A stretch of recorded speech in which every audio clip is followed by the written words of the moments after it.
Hey folks, John Cantera, the double broker bounty hunter here, and welcome back to Stop the Scam. It is another week out here, and I am having all sorts of issues going live today, but that is going to have to deal later.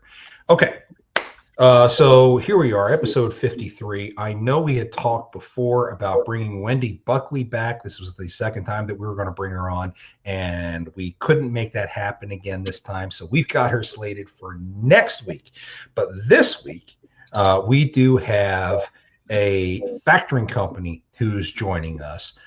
Danny Rhodes from Operify is going to be hanging out with us and talking about fraud that they deal with on the factoring side. And boy, let me tell you something, that is extensive stuff. In fact, we're going to be kind of pitching a little bit some different things to Danny throughout the show, but we'll get to that stuff as we go. Kate, it's Monday. How'd you do today? I got shit on by a chicken this morning. Wow, that's blunt. Okay, so tell us more about that. We have some little bitties. I actually sent you a video of them last week. I sent you a video of one of them hatching. It was so cute.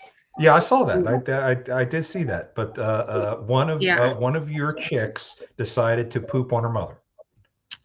Yeah. Well, it was actually the one that I helped. So one of them got stuck in their shell. It could not get out. And they say that you need to let it, run its natural course, because sometimes they struggle a little bit, but they'll still get out. Because it's dangerous to help them. You could, hook a blood vessel and they'll bleed to death. So, but this guy was really struggling. He was in there for like a whole day. So I took some tweezers and, just little by little started helping him get out. And he got out, and he was he was kind of lame for the first couple of days, and then he got better. I've just been handling, he's like my baby, so I've been like handling him and giving him pets. He's like the one that is not afraid of us. Like, we can walk up to him, we can pet him. It's so cute. It's so cute.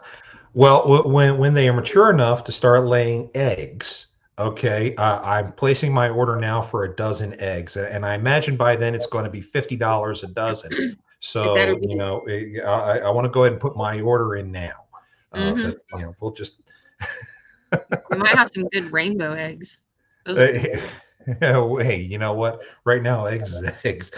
I went to Walmart earlier today to do a pickup, and some guy came out of Walmart with like 10 crates of eggs sitting in his cart. Oh my God, that was like $100. I mean, holy cow. It's crazy around here. I don't know what the heck's going on. But let's go ahead and get this show started, because we've got fraud stuff to talk about. So stay tuned for one quick sec. Welcome to the Double Broker Bounty Hunters Stop the Scam. Here are your hosts, the Double Broker Bounty Hunter, John Cantera, and Dispatch Kate, Caitlin Price. Another one bites the dust. Another one bites the dust. Okay, there we go. I had to get my weekly queen in. It's always fun to have. Plus, we also do need to go ahead and thank our sponsor, AccuBid Pro, for these cool hats that we got from them. You can see it on Kate's skeleton over there. Doesn't quite fit on her head with the clip in there and all, but that's okay. I have too much hair, so I got to use the clip or a headband or something, and just sometimes that stuff is just not my friend. So many thanks to AccuBid Jimmy. Pro. And Jimmy and I, Jimmy at AccuBid Pro and I are going to be at Matt's here in a few weeks. So you can catch up and meet with us there. We will be doing some broadcasting at Matt's. So feel free to check up with us. We definitely want to talk to y'all who are out there and are attending. So our big thanks to AccuBid Pro. Remember, if you're new in this industry, especially if you're new in this industry, the key to survival is knowing your costs. And the best way to do that is to track them through AccuBid Pro. Do you know your cost per mile? Have you been hitting your profit margins? Do you struggle with bidding in a way that is both profitable and competitive? Would it be worth it to have all this information right in front of you? By calculating your cost per mile, AccuBid Pro helps you stay profitable in an industry still struggling to recover. In order to calculate your cost per mile, AccuBid Pro asks you questions about your business expenses. Our goal is to help you understand what you need to keep operating in order to keep up with the game and maintain your business. Enter your origin and destination, and we show you what you should bid based on your personal cost per mile in order to be profitable, even including a more detailed breakdown of each bid. Download the app today and get your 30-day free trial of AccuBid Pro, available on the App Store and Google Play. Bid smarter, bid faster, bid better with AccuBid Pro.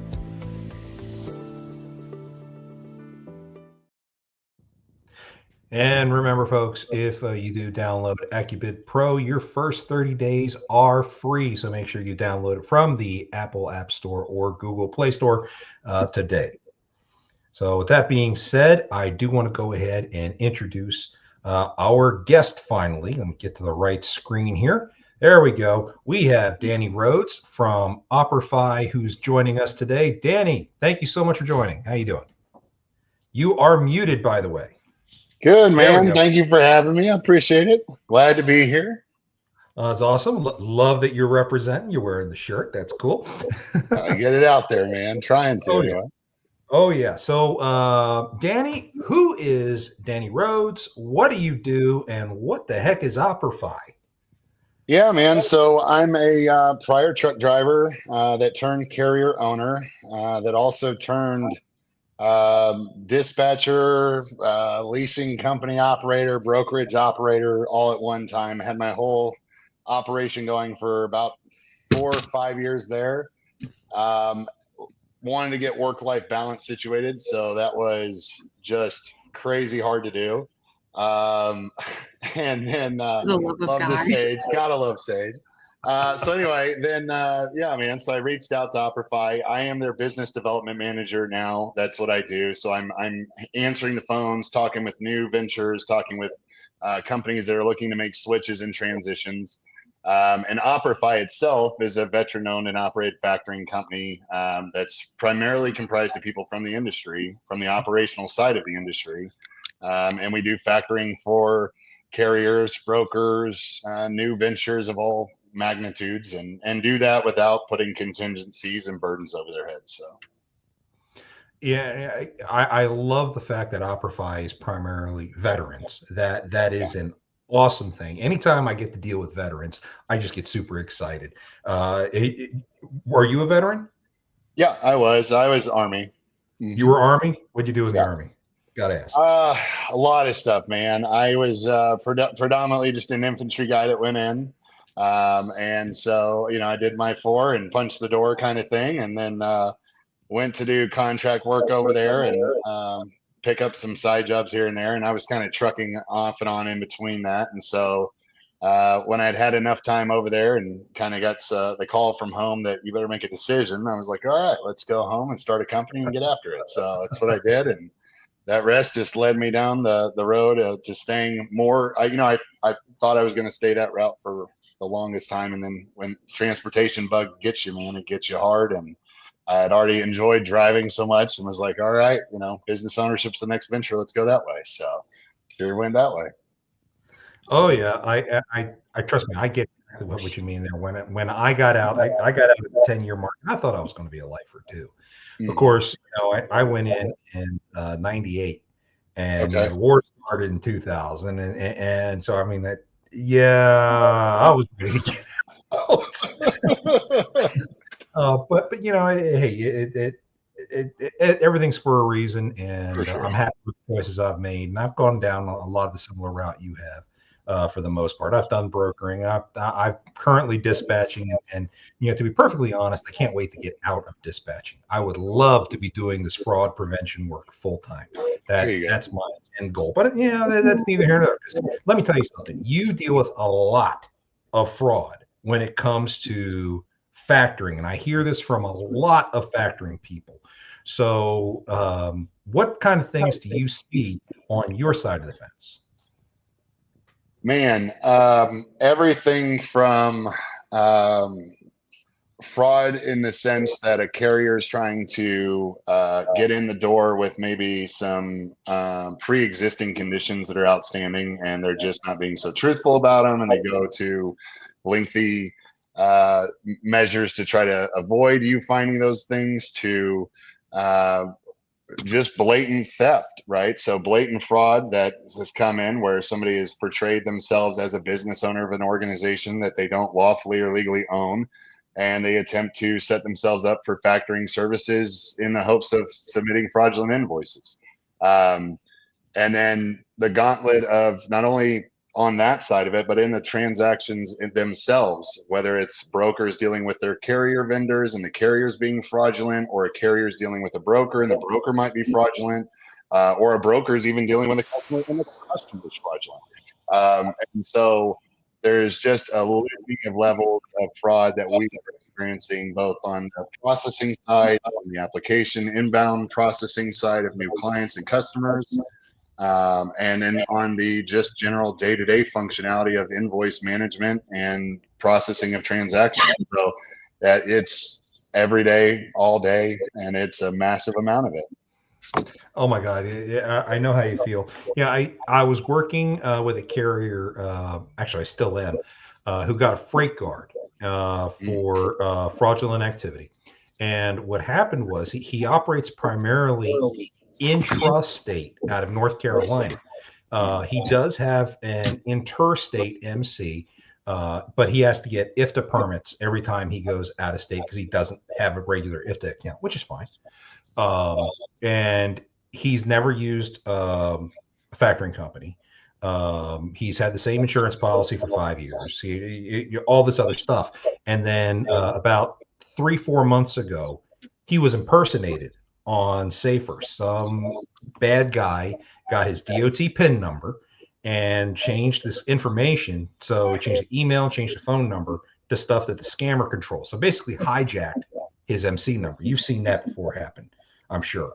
Yeah, actually, one of the more interesting cases was a lady that applied, or it appeared that they applied, and they applied to factoring. When we went to go do some more digging, we noticed that the email itself was off, right? The spelling. So they used this woman's name, Ashley, but the way they changed it, modified it, was they modified from ASH LEY to ELY.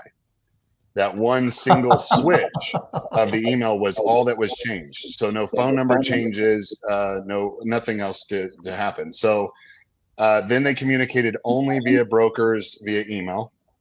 They went out and bought 3 trucks from a junkyard, put the person's logo and DOT information on their door, communicated on behalf of that client as if they were in fact the company, and proceeded to pick up, I think, 5 or 6 loads and just stole them.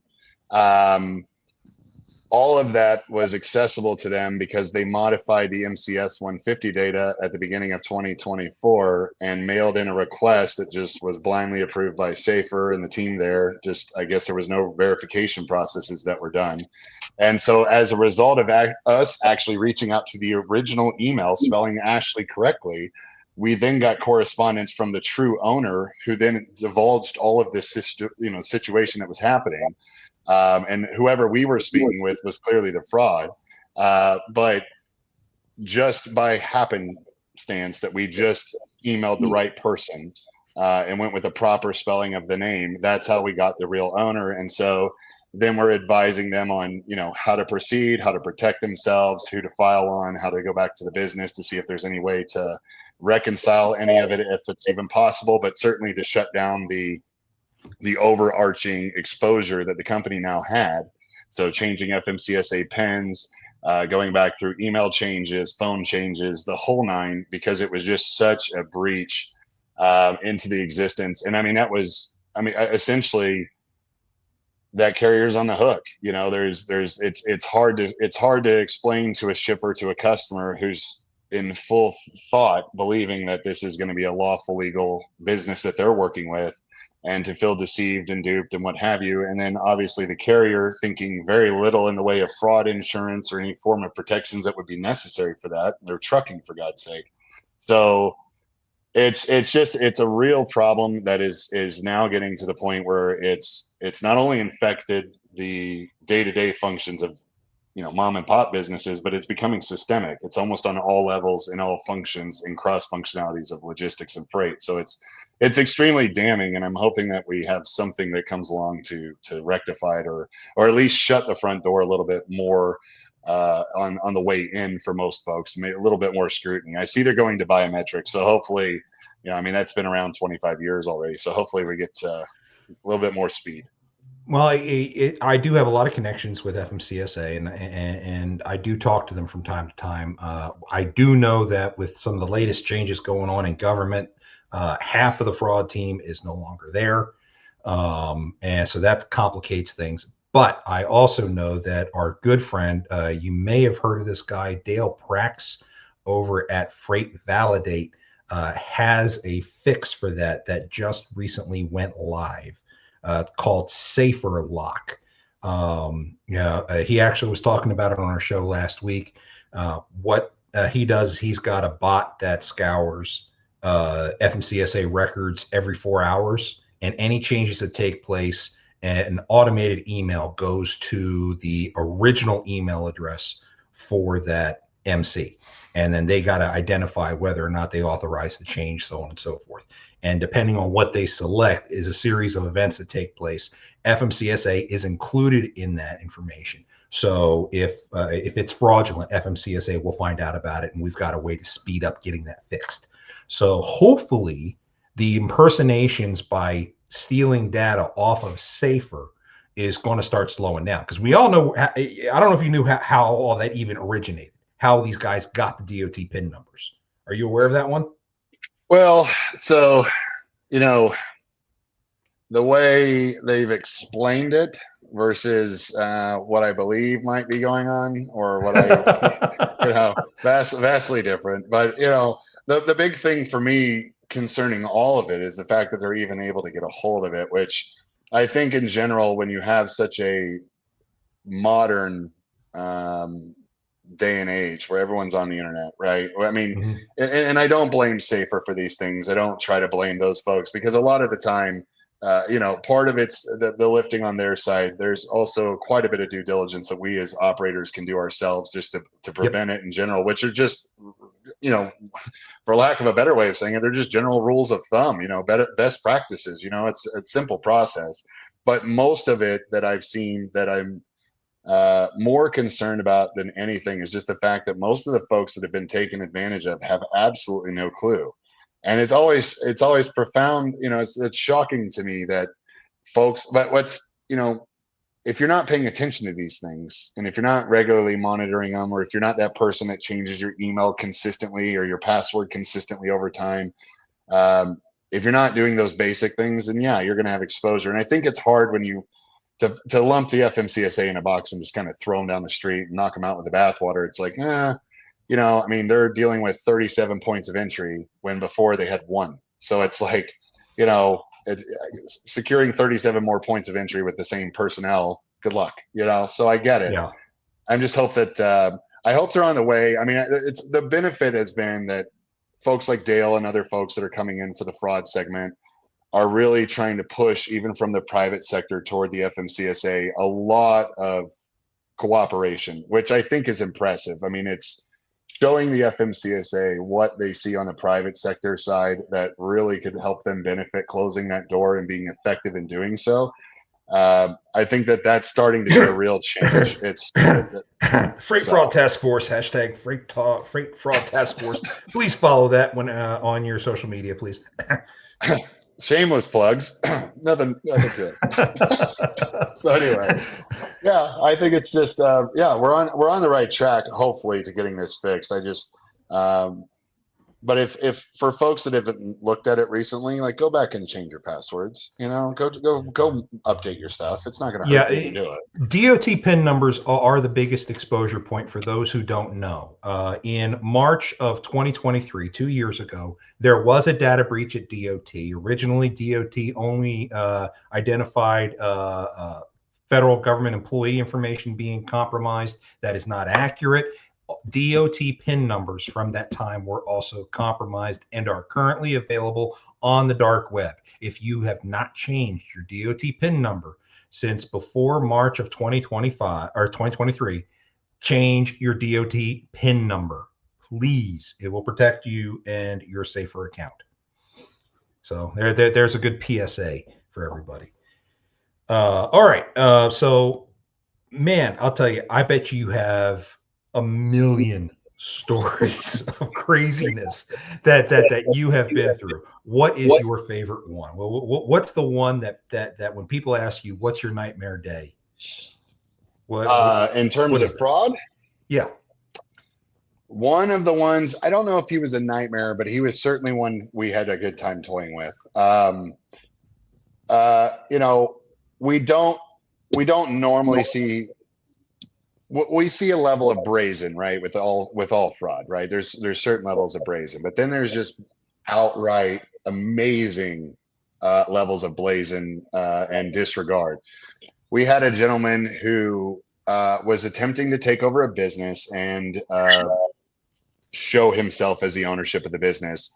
The picture that he submitted on his driver's license was that of some French poet or painter.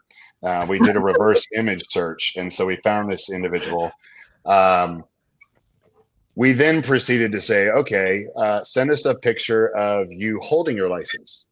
Because if we already know your license is fake, we're just seeing how far these guys are willing to take it. Because again, one of the best attitudes I think that we carry as a factor toward fraud is we're very proactive. We're not necessarily reactive. We don't wait until we get hit. We go out and look and see how they're going to hit us, and we try to test them.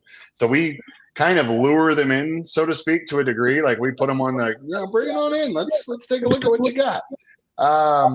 And so this guy came in. We asked him to hold a photo.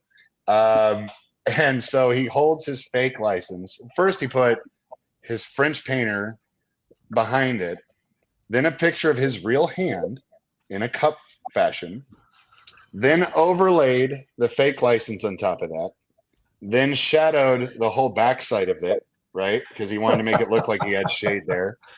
Then he sent a fraudulent check. Now, a fraudulent check does not always show you what location or what bank or who the fraudster is. You have to get them to wire things. So we started including things like a application fee. See how that goes. That induced a wire, which we just informed the gentleman, hey, listen, now that we've upgraded this to wire fraud, we've gone up the escalation ladder. We're now going to move this to law enforcement. So thank you for achieving level 10, and congratulations, here's your prize. And so that's one, but I can't say that's not even scratching the surface. I think the theft that we hear about and the horrific party of it is that I get a phone call at least once a week minimum. There's somebody that's going to call me and tell me that they were defrauded, and then it's just a matter of how bad. The worst, some that I've seen, even some factoring companies that didn't have their security processes that tight have lost into millions. And so it's not even a matter of just it being freight. They're defrauding factoring companies, financiers, banks. They're defrauding anybody who associates themselves in any way, shape, or form with a lot of this logistics problem, right? So like the most horrific one was probably the multi-theft, like 6 loads, and I think it was in a 2-week time frame. And it's like, dude, $600,000, and they weren't picking light loads. I mean, they were picking ATVs, jet skis, copper, electro equipment, transmissions, transformers. I mean, anything that was high value to them, theft, and just blatant theft. They knew what they were doing. Yeah, well, and then we started talking to criminal interdiction teams, like prior guys that were on the freight cargo interdiction teams of these different associations in different places, and they're telling us like, man, it's an every week ordeal, hundreds of thousands every week at the port, hundreds of thousands a week over here, and it's so common that all of them just, it used to be that you talked about it, almost whispered it because it was so secretive and so crazy that it happened. What a story. And now it's like they talk about it like they're having lunch, it's just like, oh yeah, another one. So I can't say that there's anything that stands out to me other than the ones that hurt you the most are the ones that you find out, you hear it from the owner, you hear it from the defrauded people, the people that have lost their businesses, the people that are fighting claims, the people that are going to court now and dealing with law enforcement. Those are the ones that just, it's tragic because they're getting taken advantage of constantly. But everything from photo licenses, we've seen them modify routing codes, check numbers, driver's licenses, informations, photos.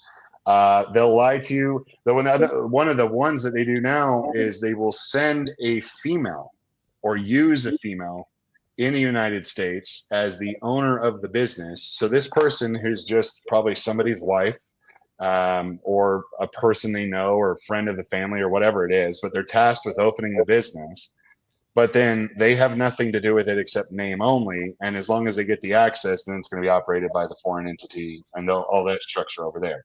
And so everything from just validating where you live, right? Do you live where you say you live?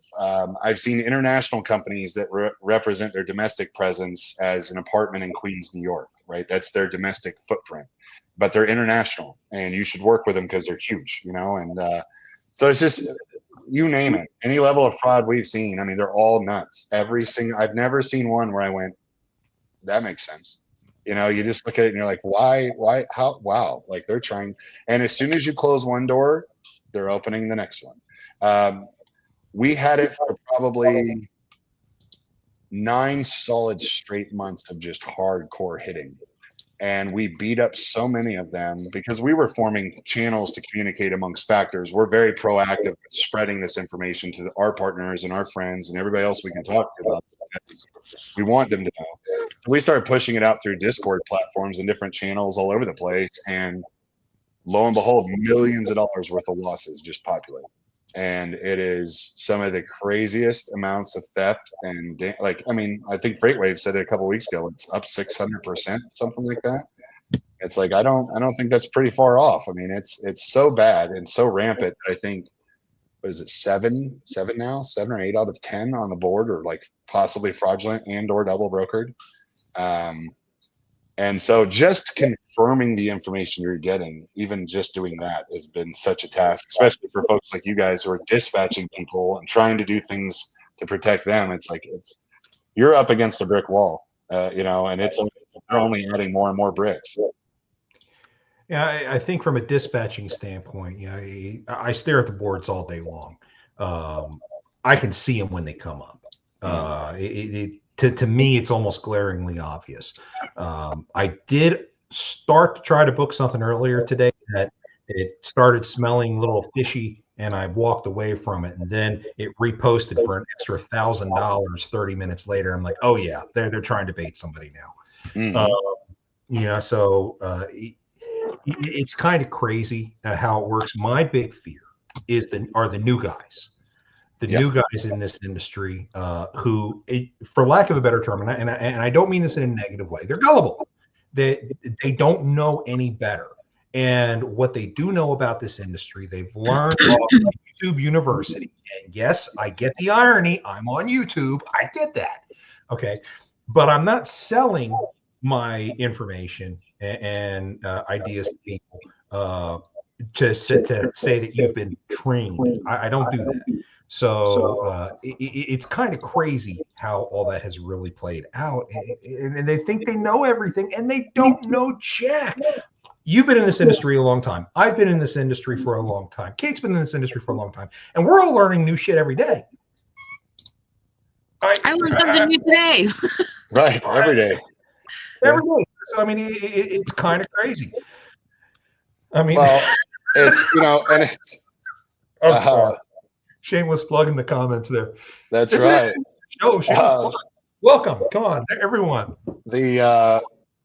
Yeah, I mean, it's just gotten to a point where it's, I was explaining to a new client today, and I'm still, while we're talking on this, I'm still having text message communications with this person, but, they got propositioned with a fuel card.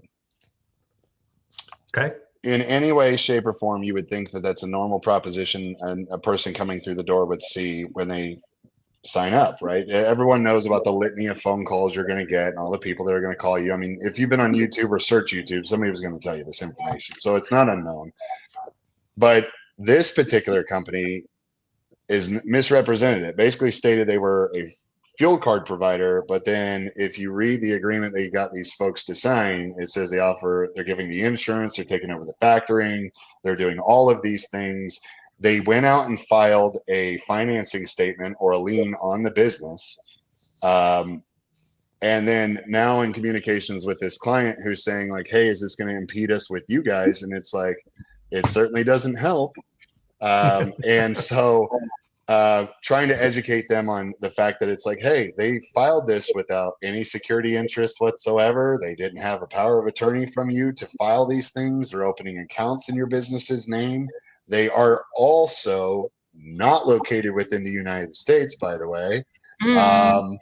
Like all of these red flags. And you know what's sad though is that folks get marketing so quickly now. They're getting your emails within 3 to 30 days. They got your phone number probably by day one. You probably didn't realize you're selling your information away because that's not the expectation. So how people get a hold of this information is fascinating.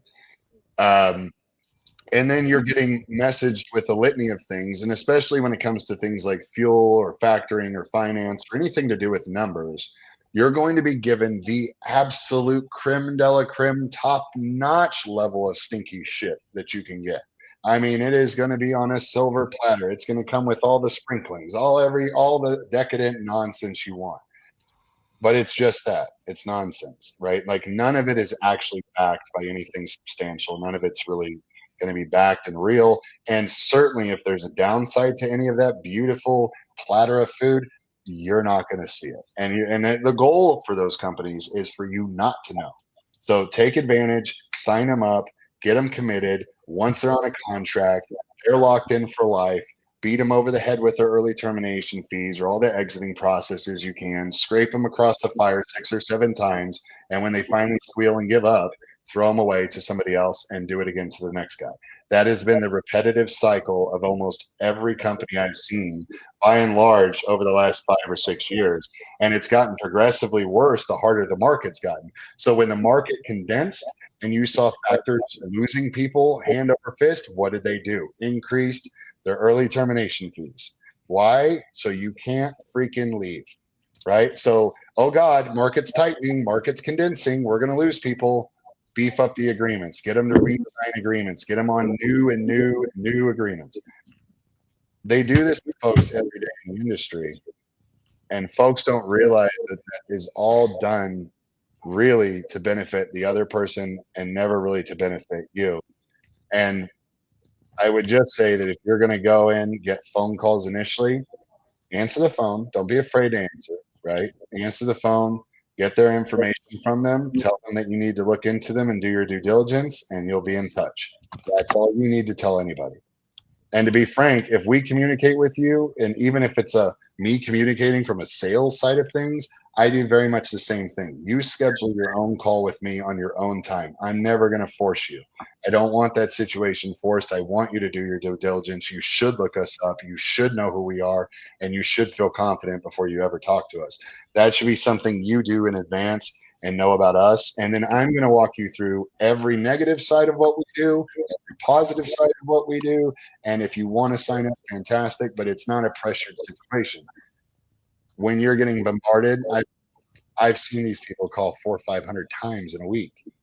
Just hitting up people left, right, center. So yeah, these truck drivers, if they don't have any clue coming in when they open their authority, it takes probably 10 minutes. The first sales guy. They're not wasting any time. It's like, oh yeah, yes. What do you want? Yes, we can do it. Yes. Yes, fine. And then they're filing. Yeah, they're filing financing statements on you just by you giving them an application, so that when you go to the next company and you talk to them, there's a UCC already on you. Guess you got to go back to team one. You go back to team one, make a phone call. Guess who goes to resell you all over again? John, remember, doesn't that sound familiar? Remember the guy who does that? It's a lot of people that do that. I don't know who all does it. I don't know, but it's just, I can tell you there's quite a few companies that do it. It's a very known. And what's so sad about it, man, is, to be honest, like, nobody should have to do that. You shouldn't have to fear. Companies shouldn't have to be in a race to try to file illegitimate financing statements and liens on businesses, because they are fraudulent filings unless they're backed by some form of security interest or agreement. It's fraud. It's not. It doesn't hold any weight in court. It's like, we got a UCC filing. Show me my agreement. We don't have an agreement. Null and void. It's fraud.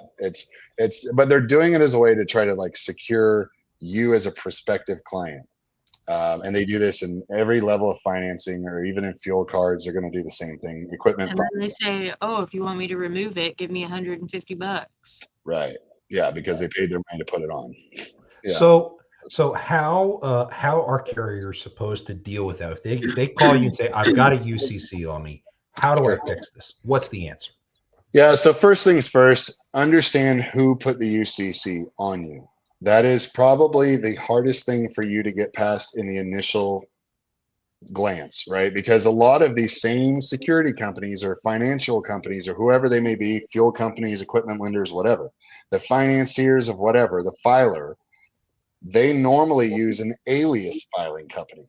So even when you look at the financing statement, the information you get is to an alias company that represents the secured party, but will not communicate unless you're the owner. And even then, you probably have to demand your way through the third party to get to the secured party. So I would say, if you have something on your record today and you're unsure of who it belongs to, you can go to your Secretary of State's website. You can simply just type in Google your state, Secretary of State, UCC search.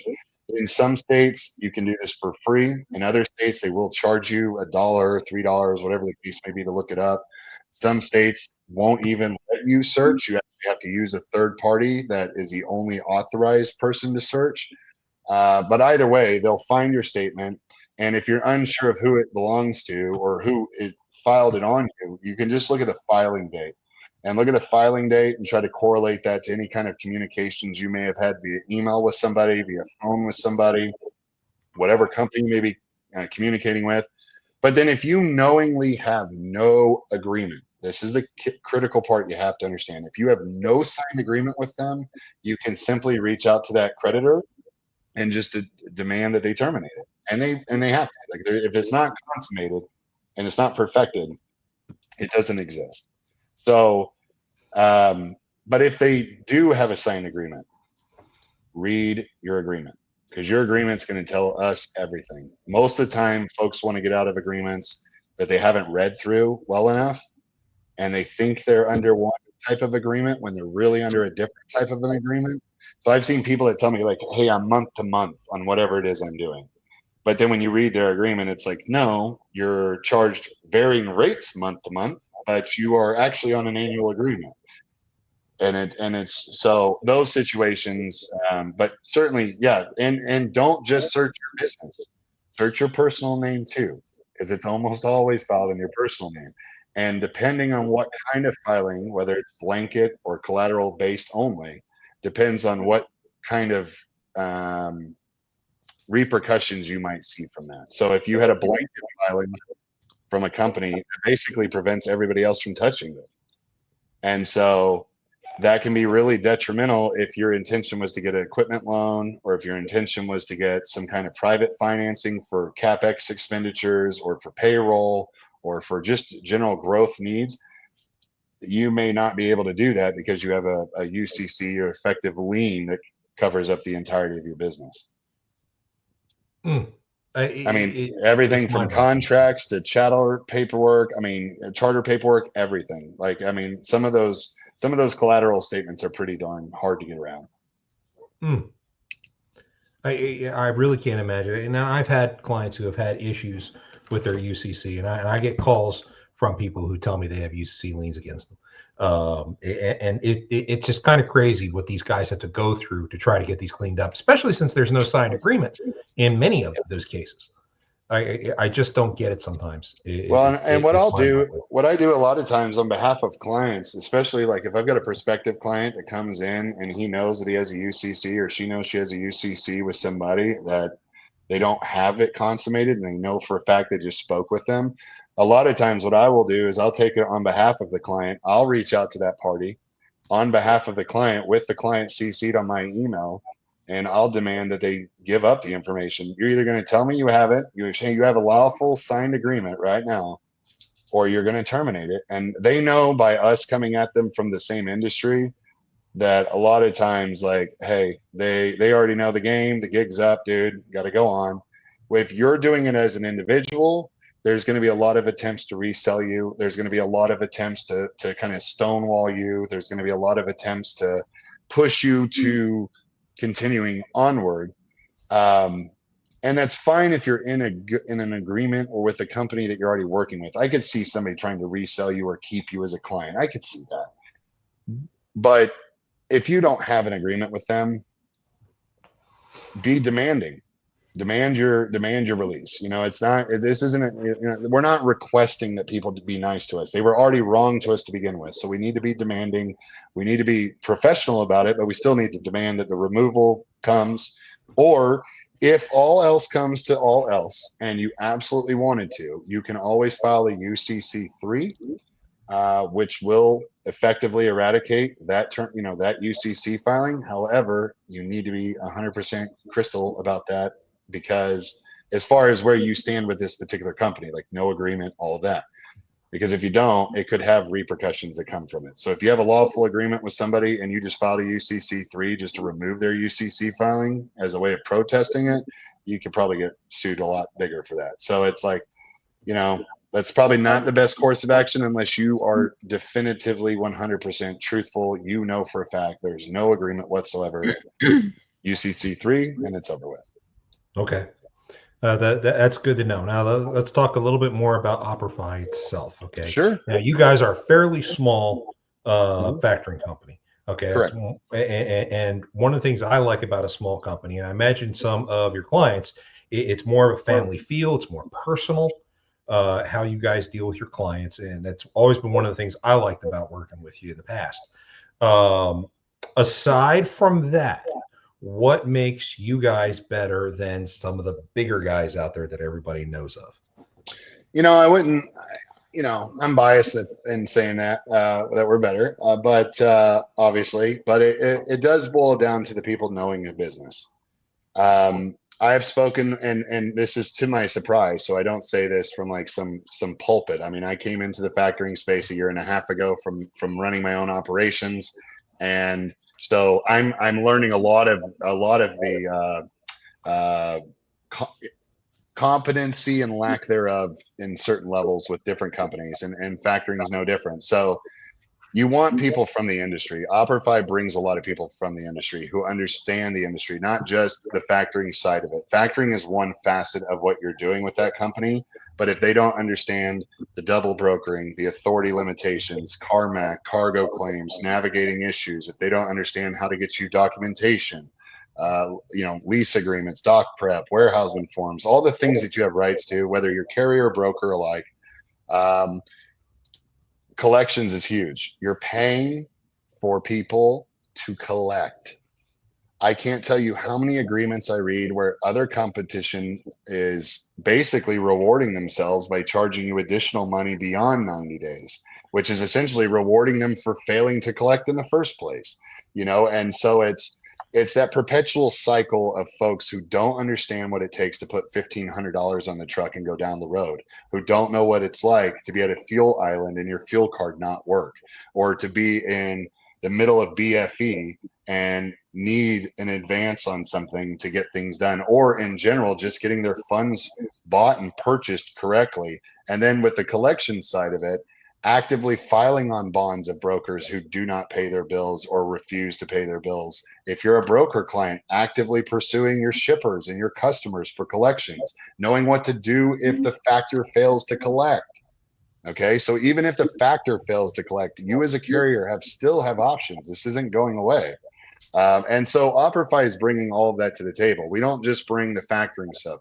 I can talk to you about running your business and what we do and what we see folks use for payroll services and different types of software, to our broker clients, which we take in brand new day one off the street. Most folks won't even touch them. Giving training. And the other big thing is this: Operify reduces your rate through education, not through products. So many people I see will go to a factoring company because they provide them a fuel line. The last thing in the world you want to do is tie your financial company to your fuel, because those two that are in partnership, and a lot of times the factoring company actually might own the fuel provider they're sending you to. In those situations, who do you think is going to get paid if you had a dispute with the fuel company, right? You submit your funding like normal, they move the funds to themselves in the fuel department, paid themselves, don't care what you think, move on.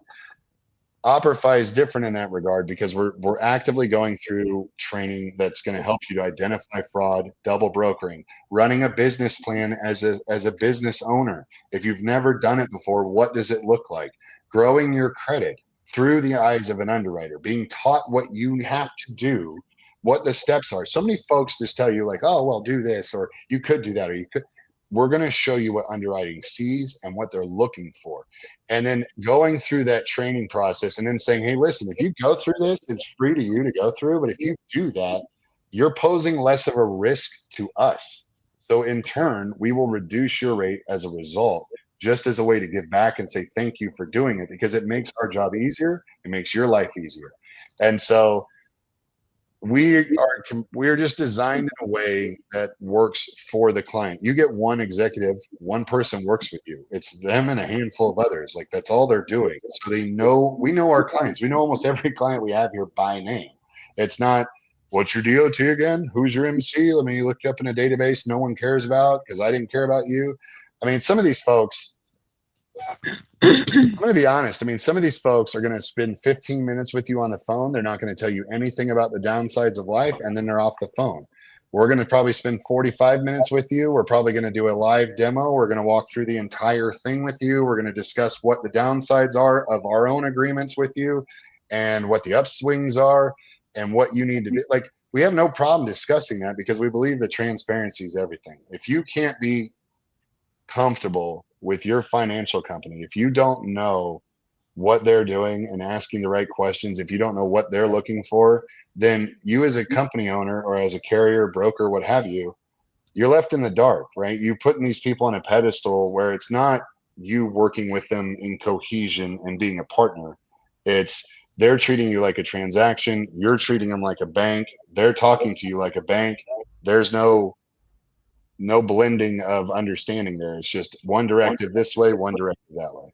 So I think Operify stands out in that regard. We're not there to just bombard you with sales, man. We want you to, even if you made no choice to Operify, but you got 10 times the information and you made a more, a wise decision moving forward, I would much rather that than for you not to call us and then not have the information and end up like the majority of the guys we see here, where they're, getting agreements and filings filed on them and they didn't know what they were signing up for. So Operify just stands the test of time, man. Like our freaking collections team are insane. Our average days is like 31 days, and that's across the board. That's like to everybody. So like if we get to 90 days with our clients, we're shocked. Like we're shocked. We're like, what? And by that time, our clients have already known about it for probably 35, 45 days already. So it's like, and we file on bonds. Like, how many factoring companies I've spoken with where the people that work there don't even know how to file on a bond? I was blown away. I was floored when I found that out. I couldn't believe it, that you don't know how to do this and you don't actively do it. But then when you realize that the broker might be a little bit large, and maybe that's a good chunk of that factoring company's portfolio, and maybe they don't want to stir things up in that regard. maybe somebody's interest just took over your interest. We had Operify had to step in and file on the bond for one of my carriers before. Yeah, we do it And all yeah, the she time. sent a million emails.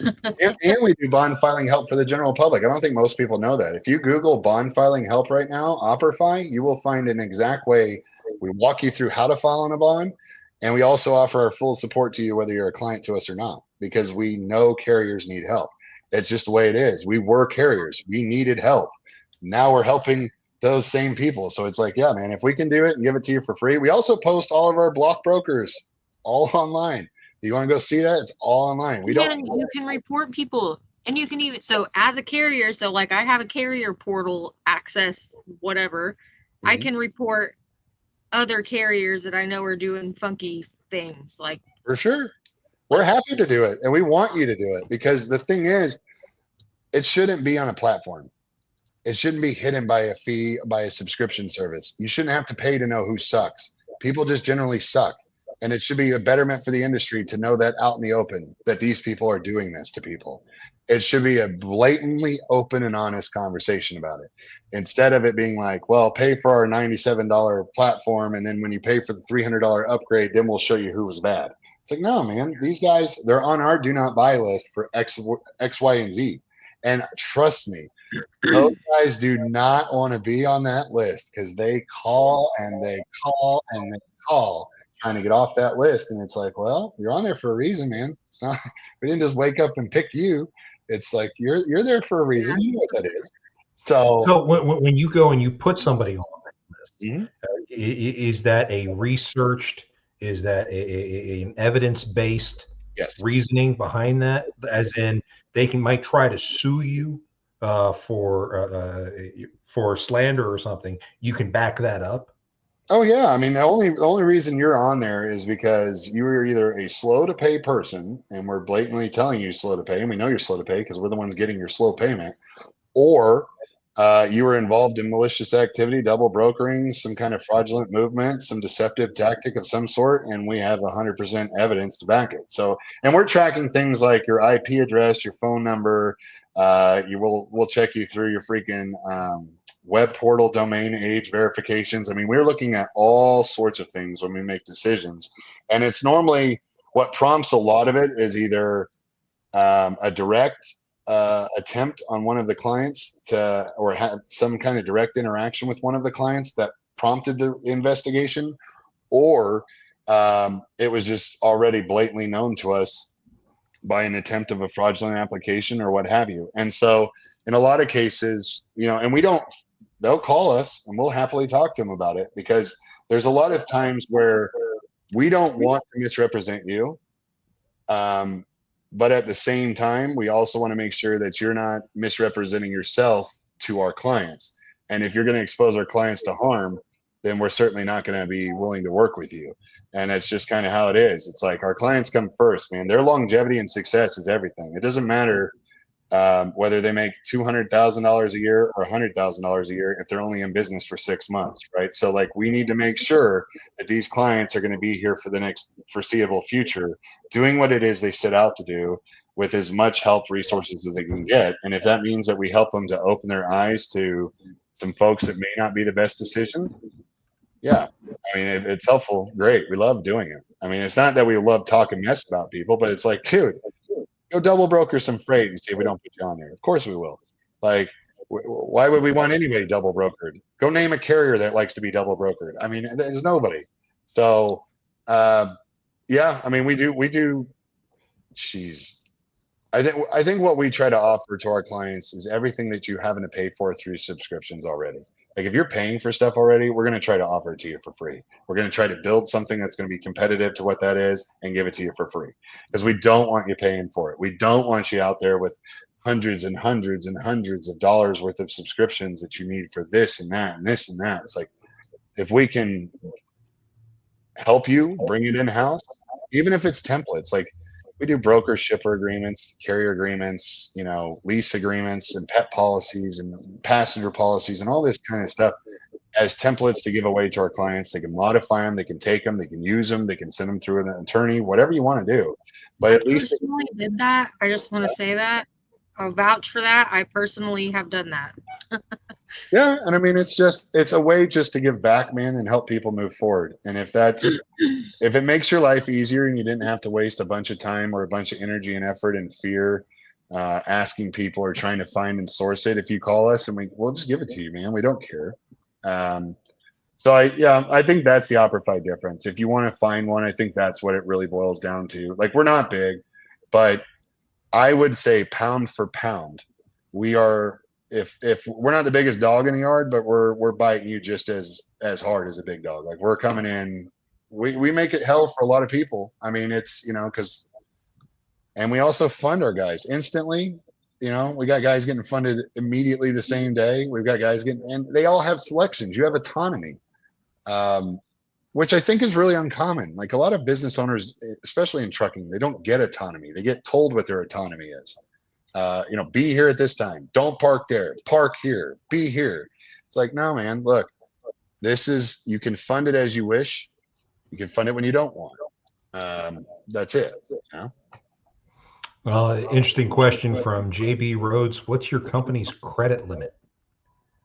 Okay. And I guess that would, I mean, per company, I guess I don't understand specifically what JB's, like, to what question or what credit line, I guess.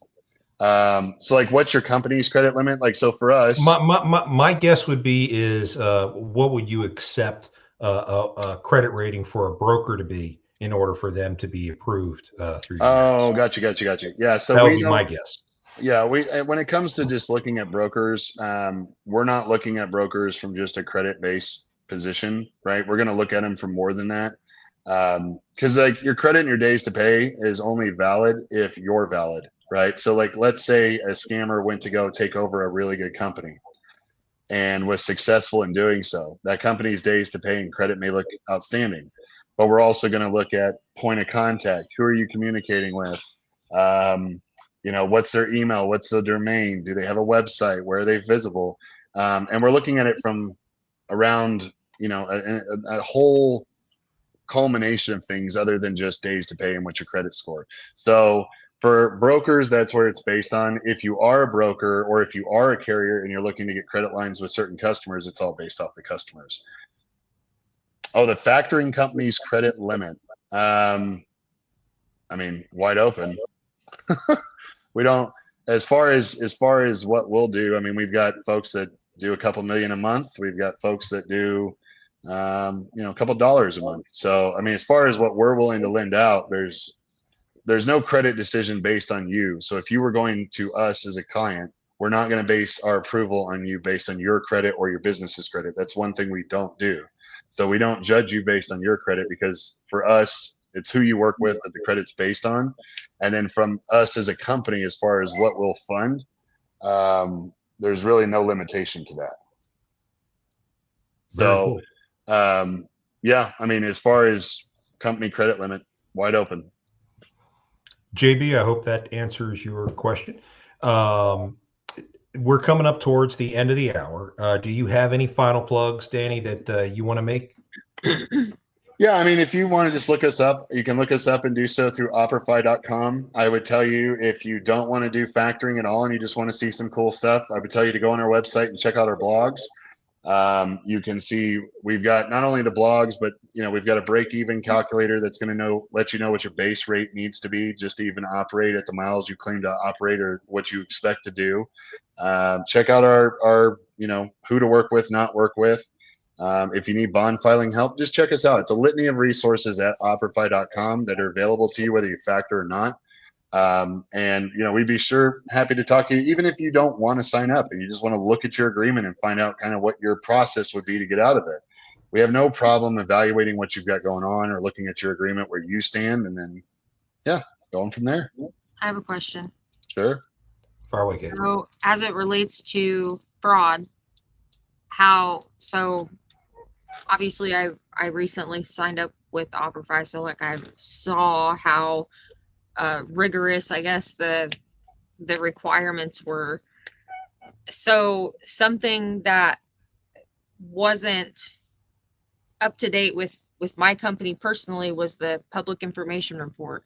And I've been told that a lot of times when people purchase an MC, and you know, many of them have not good intentions, as we've seen, would, if they don't go in and change all that information, is what I'm told. They don't go in and do all the proper paperwork and file a new PIR and file everything with the Secretary of State. So does that help to mitigate fraud in the type of people that you'll allow to factor with you? As far as limiting them or checking their you're talking about purchasing MCs and then checking the legal filing paperwork? Yeah, like do other, so there's somebody that John and I know very well Mhm. who is a turd and just scams the shit out of people. And I know that he factors because I have spoken to his factoring company about him and what he Sure. does. So would you assume that that factoring company doesn't go as, this is a big factoring company, do they not typically go as far as to check all that stuff? It's amazing because when you look at some of the factoring companies, due diligence is everything, right? In a lot of cases, factoring companies do a really good job in most cases of due diligence. However, there is quite a difference in what they will tell you for you to do to better yourself versus just simply what they need to get you in the door. In a lot of cases, there are companies that have done zero in the way of due diligence. And what you'll see is you'll see one stacked behind another. And so I've seen companies where one person will talk to a factoring company and then the very next day will speak with another. So then one filed before the other one did, but because the time frame between the communication wasn't long enough, the other factor was unaware that that filing was even made until later on. In some cases, that is kind of not preventable. The way we do try to prevent it is by asking folks up front, hey, do you have previous relations? Like, can we, because that's helpful. But certainly when it comes to due diligence, not all factors are equal, and it's blatantly apparent to some. And then there are some who I've seen actually turn a blind eye. And so I will say this, if you're looking to evaluate a factoring company, there's a thing called the IFA, which is the International Factoring Association. If the factoring company you're looking to work with is probably not an associate member of that company or an association member, I would be leery, because what they're doing at the minimum is establishing ethical and morality boundaries, right? So if they're not, then there are some factors who were not even just asked to leave, but have been thrown out by their britches out of that organization because of what they were unwilling to do. And so I can say that that's a good start to figure out if you're on the right path. With a decent factoring company, that's a good place to start. At least it's going to be within some ethical or morality boundaries.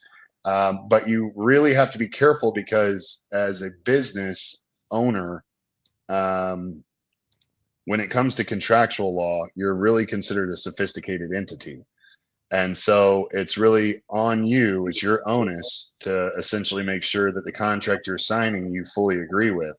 And so it's really hard as a business owner because you don't have consumer protection laws for businesses like you do for consumers. And so the protections for you as a business owner when it comes to contracts are really kind of like tough shit. Should have read through that. But I think we go above and beyond because not only do we want we want to make sure we're protected properly, but then we also want to make sure that you are, that your business in itself is going to be whole, right? So, what did Kim ask? What are the terms? Yeah. Okay. So we do annual terms. We do quarterly terms. Typically is what we work with. We have folks that want to do longer than annual in some cases, but generally speaking, it's annual or quarterly. All agreements are exiting with a 60 to 90-day notice. It's like just a standard email will be fine. We don't really hold anybody up. Our early termination fee is like all fixed across the board, so it's not raising Even our rates are flat. They don't raise. You'll see a lot of times like your rate will actually be affected by prime. So as the economy goes through its ups and downs and their ebbs and flows of inflation and otherwise, your rate actually is subject to that change too. And a lot of folks don't even realize that. So we don't raise your rates based on those things. But and then like I said, no credit checks on you, no credit checks on the business. So overall, it's designed to work for you. You factor what you need to. You know, we kind of understand that you're going to have direct customers at some point, or you may get paid in advance or paid upon delivery, or you may have a customer that you particularly like to use. And if that's the case and you like using a particular customer, maybe you prefer direct billing them. Maybe we said no to them because of their credit for some reason. And you choose to direct bill them and you're comfortable doing that. We'll provide those individual letters of releases as needed and let folks do kind of what is needed to function for their business in whatever way is going to be successful for them. Obviously, our goal at the end of the day is to be a partner. You know, the norm has been big factoring company dictate little company. And for us, it's more like little company work with other little company to make big company. You know, it's like we're very much on that strategy. So, yeah, it's just a mess. So we try to fix it, or they get screwed and come to me to handle it.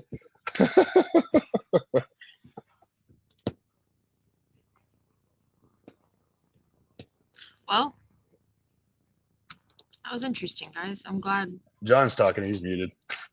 Oh, My fault. You know, I have to say, this has probably been the most Kate has spoken in any episode that we've done in the last year. She loves you guys. Very And cool. anybody who watches us regularly has probably already picked up on that. Well, and it's great, man. And I just can't thank you guys enough just for having, you know, just for talking good words about us, man. Like we really appreciate it. It's something that it means a lot to us, man, to know that we're benefiting clients and actually helping folks to do what they want to do and set out to be whatever business owner they want to be, whether you're you know, you want to be a mega fleet, or if you want to be a 2-truck operation or a 1-truck guy for the rest of your day, you know, whatever that may be, as long as we can be of benefit to you and helpful and provide you with that, you know, that blanket of security to some degree, or, you know, hell, it's a lot of times we're just a sounding board. You know, I can't tell you how many calls I get where a guy's like pitching me an idea and he's telling me about this, that, or the third. And, you know, we're just discussing options with them, you know, talking to them about thinking through this process, or, you know, hey, I want to do this lending. What should I do? And we'll send them to equipment providers that we know and folks that we think can work well with them. And, you know, folks that even have MCAs, man, that's a big one. You got a lot of folks that get merchant cash advances and they get screwed because they don't have any way to get those UCCs off of them, or they don't know how to pay the loans. We'll put you with people that we can get to handle and cleanse that, essentially. You know, if it takes us consolidating things with people that will work with the factoring companies that will subordinate with you or something like that, we're more than happy to do those things. Oh yeah, I know the deal with MCAs. I fell in that trap. It's a mess. It's a mess. Oh yeah, man. oh yeah. Well, we are beyond an hour, so I do really need to go ahead and start cutting this short. But I definitely want to have the opportunity to bring you back, Danny, because you are full of a ton of useful information. I'm going to be sending some clients your way here very soon. Sure. Love it. Thank you. I know Kate sends you clients on a regular basis, and that's good stuff. And hopefully you get to hear more off of this show. So folks, if you're out there looking for a good factoring company, one you think you can trust, one that gives you a lot of personal attention, you might want to go ahead and give Operify a try. Here is Danny's information. Let me throw that up on the screen. Just reach out to him, and he'll be happy to talk to you and tell you anything that you need to know. I do like your current beard better than what's in your profile picture, but that's just my 2 cents. I was thinking that earlier, but I My couldn't current really what? pinpoint what it was. Your beard. In your picture there, it's very understated. It's a very butt chinish, you know, genetic that was given. I've tried to make up for it with dimples, but you know, everybody's got it. And yeah, I just this here, man, like you would not know that's 35, but that's this is all 35, and it's getting. Look, a Oh, beard to a man is just like makeup to a woman. It does the same thing. It does the same thing. That's very that's true. hilarious. I'm That's taking hilarious. Okay, I've got to take a sponsor break real quick. You folks, when you have issues trying to identify your costs and you need to know how you bid on loads to make sure that you are turning a profit, you've got to go with AccuBid Pro. Do you know your cost per mile? Have you been hitting your profit margins? Do you struggle with bidding in a way that is both profitable and competitive? Would it be worth it to have all this information right in front of you? By calculating your cost per mile, AccuBid Pro helps you stay profitable in an industry still struggling to recover.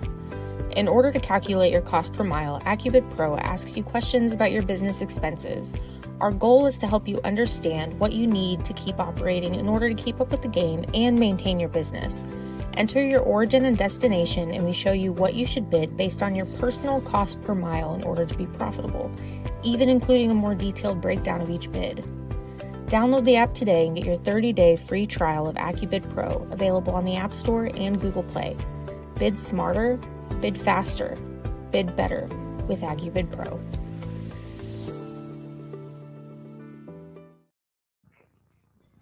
Again, Danny, thank you so much for being on the show. Really do appreciate it. We will definitely have you back. Kate, you got any final thoughts before we wrap this up? Not really. Not Okay. really. That's okay. It's all good. I do have some programming notes here, folks. We have some hot news to push out here.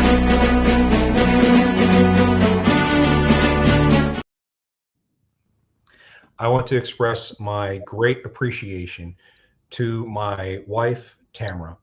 Tomorrow is our 25th wedding anniversary. So for 25 years, it has been a wonderful ride, and I would not change a thing.